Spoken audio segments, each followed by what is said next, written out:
What's up, guys? So, brand new rogue build using DoomBringer. Yes, the DoomBringer plus, if you want to throw an AzureWrath, you want to throw an Andariel, you can all mix it in because it's all basically scaling lucky hit chance to get these special powers. No victimize here. You could play this with pretty much any skill that you want to, whether you want to play with Puncture or Heartseeker or really anything that happens to have a high lucky hit, maybe even Pen Shot here. But the main source of our damage is, again, not victimize, so you don't have to scale those crazy vulnerable hits, lucky hit, crit.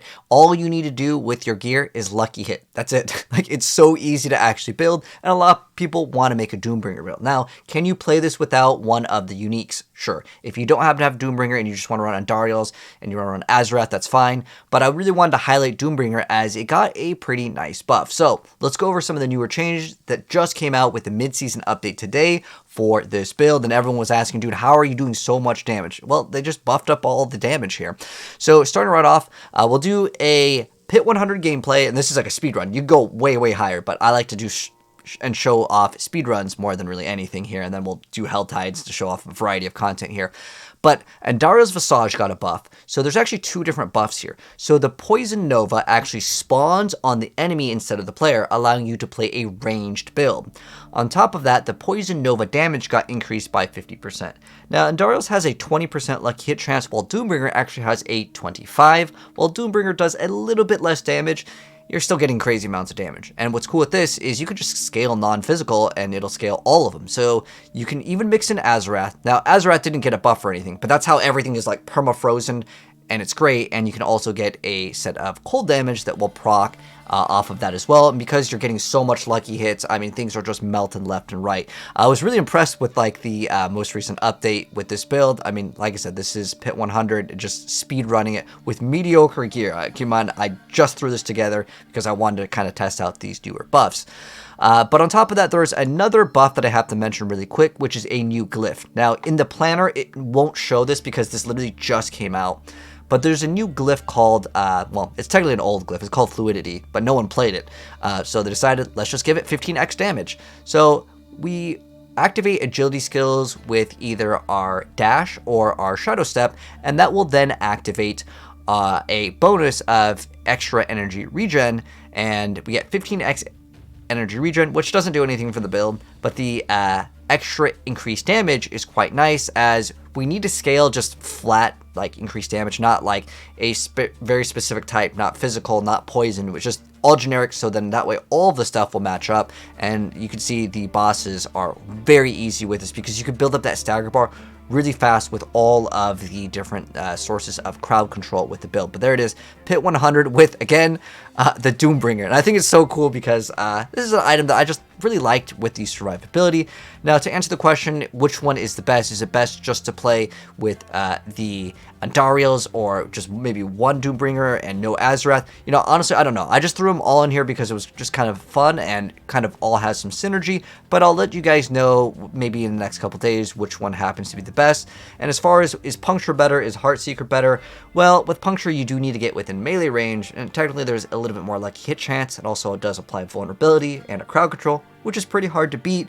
But again, it is melee, and while the Heartseeker build can play super far away, and I like the feel of it a lot more, it's going to be kind of up to you, and we'll see in the next couple days what seems to be actually the best, because again, we're looking at this build day one, and it was just so much fun, and everyone's just like, dude, give me the build guide, so I'm here to deliver it for you guys. But there's a little intro for like what has essentially changed. So that's why we're doing so much damage. Obviously in open world content, I mean, open world content's never been hard, but man, I needed some Angel's Breath. I have the grenade rogued build. I've got so many other builds, so we're gonna do some open world content after doing the pit. So starting right off, let's go over the skills. So just like any other Heartseeker build, or basically every rogue build has to play Caltrops. Now, if you're not playing it, it's only really needed for the bosses, but as you go way, way higher, yeah, you're gonna need to actually activate it more consistently on the elites. Then you can play whatever you want. I personally prefer Heartseeker because I like the range playstyle, but if you want to play Puncture, that's fine too. Just anything that says like, you know, Heartseeker cast twice, then you just get Puncture cast twice. It's a really easy swap.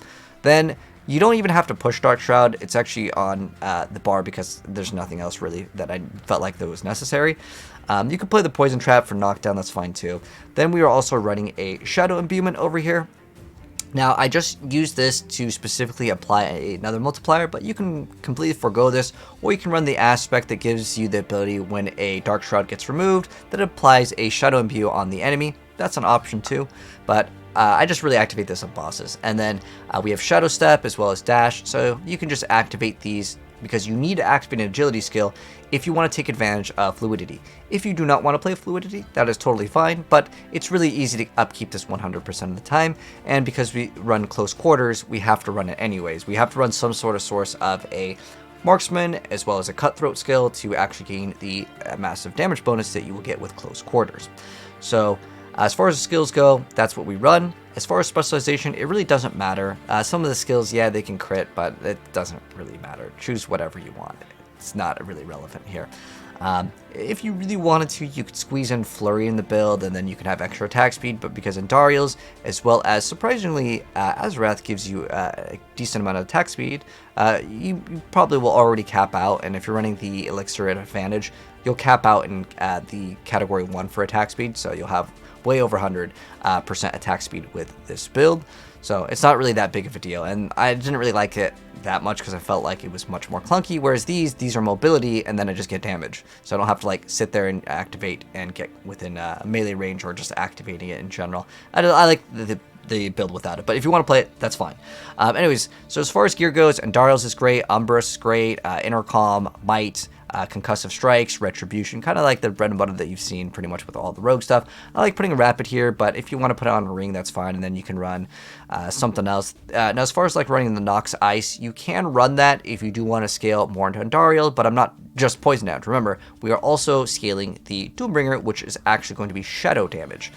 And then we have Aspect of Elements and Moonrise, and then we have DoomBringer and AzureWrath. If you want to not run one of these and you want to run extra Caltrops duration or Caltrop size, or even get more damage to crowd control, or maybe you don't have DoomBringer, right? You want to build this build with just AzureWrath. Sure, you can go for it. If you want to build it without, Andariel's, you can go for it and just run both these. Maybe you don't have DoomBringer. Just get something that will give you damage to crowd controlled as a temper mod with it. And then if you want to go for damage over time, that is an option. Obviously, not on DoomBringer because you don't roll those stats. Now, as far as getting damage over time, I would suggest not to roll that. Originally, it was something that where if you just got flat damage, it would basically double dip. I just kind of put this here just so I can make a mental note. Instead of getting, even if you're just doing just Andariel's with this build, because we already actually have that build, but you can actually get flat damage, and a lot of the flat damage tends to double dip with some of the stuff. But like right now, Retribution is OP, and it's just so strong that it double dips. So it's really, really good for like all of these things. But the thing that I do really like with DoomBringer as well as AzureWrath is they allow the build to have a lot more consistency, because sometimes you'll notice that you'll attack a couple times and like the poison doesn't apply, especially for like open world content. It's just way faster to play with triple of these. And on top of that, AzureWrath lets you freeze things much more consistently. DoomBringer gives you an insane amount of survivability. So in terms of like which one is better, again, I'm gonna have to wait a couple days to kind of decide on that. We'll do some more testing here as DoomBringer just got its buff. But you could probably scale the one singular poison damage to be much higher, but if you have like triple of these other things and you get way more tankiness and you get the extra survivability because everything's frozen, well, you can weigh your options with that. But it is another like way to play. And now as far as the gems go, there's not really anything special, just sapphires, rubies, and then in your jewelry you can throw in whatever resistances you happen to need. Don't feel like you have to get all these. So what do you need to get on your items? Well, if you can get Lucky Hit Chance, attack speed, those are kind of like the priority stats with this build, and getting that crowd controlled damage to crowd controlled enemies is kind of like your priority stats. But don't feel like you again have to copy everything with this in terms of like resistances. But let's go over the skill tree now. So as far as it goes, well, you're doing Heartseeker. You definitely want the Ricochet. It's amazing. And then we get Sturdy. Sturdy also got a damage buff in terms of its damage reduction, so that's a nice little change here. And this right here is definitely a huge thing. Get Disciplined Shadow Step. it will make it so you always will have, when you activate an agility skill for fluidity, to maintain that X10 damage, which is really great. Because a lot of the other stuff on the rogue, it's like it takes time to ramp up, and I just didn't really like how that behaved. So it's just much better just to get one of these. And because of the areas that we put in some of the stuff in the Paragon board, you will see that, well, we're going to get a lot of damage to those crowd-controlled enemies. So that's going to scale even higher. And then weapon mastery over here, and just kind of the standard stuff you just want to be able to knock down. So when they're knocked down, you get the retribution, more damage, right? You also technically get more crit. Now, as far as the other stuff critting, it's not that bad, because you can get, if you want to run extra crit here, this is already 20 crit, and then you get 25 from your inner sight. I want to say that you should be able to crit with some of the damage in here. And while you don't really need the crit for necessarily the crit damage on like Andariel's, or I'm not sure actually the stats on the DoomBringer or AzureWrath crits, but you do have that chance to knock down, which will then give you your other bonuses of crowd control. So it does kind of help out, if that makes any sense. So on top of that, we're running agile. Then we can run either move speed or this one, doesn't really matter. I actually have 200% movement speed because I got a really good temper on, specifically on the boots. You can get your ranks to Dark Shroud, or for every Dark Shroud that you have, you gain extra movement speed. And since we're going to have all of it up, it makes it pretty easy. And then Exploit, Malice, Frigid Finesse, kind of like the generic stuff. Now, it's optional if you want to play the Shadow Imbue over here, but this just makes it so enemies infected by Shadow Imbue take 12x increased non-physical damage, which is all of our damage, pretty much. We technically do hit for physical damage with our Heartseeker, but most of the damage doesn't come from that. It's all from all of these little special lucky hits. And then for the poison over here, we got the extra poison enemies deal less damage. We can deal increased poison damage, and then we can get extra attack speed. And then for the bottom over here, just like every build, you just run haste. And then for the final one, of course, close quarters combat. You'll get about, it depends on what you're running, but you can get about like 80+% here, and that's kind of the ideal number to hit. If you feel like your damage is lacking, well, just try to get this to about 80-ish, and it'll start to feel a lot better. Now, if you don't want to play the DoomBringer or AzureWrath, or you are missing them, you can just get damage to crowd control, and you get about 100-ish in this category. So that's it for the skill tree. Let's go over the Paragon board. So things have actually changed quite a bit. Actually, we dropped a board completely because we're going to scale way better with one of the newer glyphs here, and we're getting so much more damage reduction because I wanted to make this build, if I'm playing DoomBringer and I wanted to kind of bring something new here, DoomBringer, it does give you a good amount of extra damage too, because it got 100% increased buff, but on top of that, I wanted to make the build a lot more tanky, so I grabbed a lot of the life nodes, and you can see some of the stuff once you check out the Paragon board. Some of the stuff for like bonus to rare nodes, we're getting like a crazy amount of life. You can get easily 50k plus life, which is very comfortable. If you really want to scale into it and start rolling like, you know, greater affix life on your piece of gear, and you start masterworking it and you hit it, you could easily get to like 70k life, and at that point you're breezing through content. It's not like Barb 400k, but that's because Barb's OP, man. But anyways, starting off with the starter board with Ranger over here, and then we're going to be moving up to Exploit Weakness with Exploit. And then we are going to go up again into Cheap Shot Devious. So we're going to get so much damage to crowd control, and it's actually more valuable to get all of these than another glyph, because now with the most recent update, with Andariel's as well as other things that can give you just all stats, getting all stats is a very nice thing to get, because now they have lowered the requirements on the yellow nodes, so you'll actually hit a lot of these. And there's actually two, well, there's one right here, and I think there's one right here. There's two damage to crowd controls here, and because you'll reach the bonuses, you're going to get actually 30 plus 30, so that's 60, and you get 10% of that in your damage to crowd control bonus.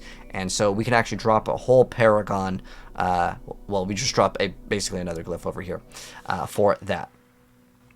So that will be a nice bonus. Also, on the second board, make sure you get Exploit Weakness on Exploit Weakness. I'll try to mention those. And then going up to Cheap Shot, well, once again, we will also be grabbing this one over here, which is going to be the one where you get to deal increased damage for each crowd-controlled enemy, and because we have AzureWrath, that's going to make things easier, but you'll temper all of those things on your pieces of gear anyways. And then, so yeah, with Cheap Shot, Devious over here, we want to make sure we put this one here because it's going to give you bonus to all the damage to crowd control, so that's how we're going to get even more damage. And that's why I actually dropped out of one of the things over here, because on the fourth one with Leiron's Instinct, some of the int nodes are a little bit further away, but I decided let's just go ahead and get them so we can get every single node here. And plus it gives you extra resistances, which is quite nice. So on Leiron's Instinct, we get Control. And then we are going to go back over here to the fifth board, which is Fluidity, which is the brand new one. And this one again gives you a bonus, so we can get all of the extra max life. So we get extra life here, which is quite nice. And then for the final board, we get Canny, and that's going to increase our non-physical damage. The last board doesn't really matter because we don't really reach the threshold of it. Just here for that extra multiplier, because non-physical damage, which is going to be cold, poison, and shadow damage, is going to ramp up all of your damage much faster, because now we have several sources of just all the damage just kind of going in at once. So really, really fun build. But anyways, yeah, guys, that is the brand new DoomBringer Andariel's AzureWrath build. Really fun stuff. Let me know, guys, what you think of it. And yeah, we could actually make an updated build guide. Once I min-max, I'm kind of curious to see how far can this push, considering, yeah, with this most recent update, like clearing 100 pit was just, it just felt so much easier with that DoomBringer buff. But they technically have also lowered the threshold on it. But we'll have to wait and see, like, can people clear 200s now? But anyways, that's going to go wrap it up. But that's a super fun build for you guys. Have some fun with it. And if you have any questions, let me know down below. But the planner will also be linked, and I'll also update it in the future. But take care, and I'll see you guys in the next video. And if you're new here, hit subscribe, turn the bell if you'd like to see an update to this build or the other builds that we're cooking up very, very soon. Once we get more Angel's Breath, because, man, they're kind of stingy with it, man. Anyways, peace out.